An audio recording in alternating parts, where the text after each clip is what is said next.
All right, Brandon, Locha. Brandon, when you came into camp, we really didn't have to make too many adjustments on your overall snapping stance that you went in there, okay? The first thing that we looked at when we went in through is we wanted to make sure that you were lining up just a hair narrow when you got into your stance. The reason, or the way that we can tell when you're narrow, is when your feet were coming in and you got into your stance, you tended to have your armpits almost kind of sitting directly on top of your knees when you went in there. What that was causing is as you went through the snap, you were having to open your knees up as you came through here, and it's kind of wasting some energy and power out to the sides instead of driving the ball back towards the punter when we got there.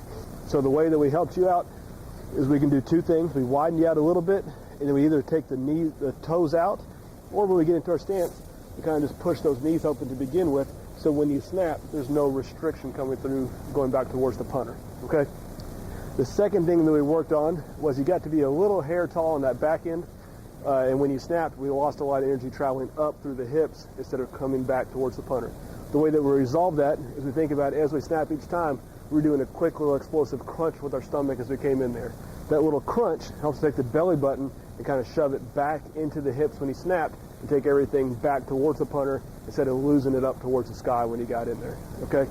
So let's get into a stance real quick. Let's get a couple good hard snaps in. Okay, so as you got set, we want to make sure we're not too high. You got a good knee bend right here. Now when you snap, give me a good hard crunch and drive those hips back, or the belly button back into the hips when you go. Very nice, okay?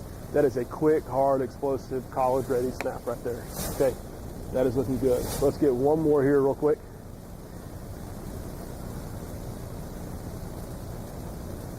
Okay, be quick, be explosive, and drive in there.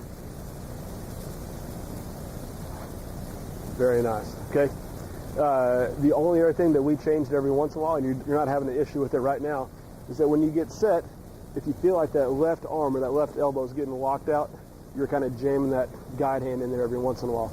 So all we did to help that was just create a little bit of bend in that elbow. Just open it up. Just the difference from here to here, or even from here to here, does have to make a huge difference on that front end being nice and quick and clean coming through there.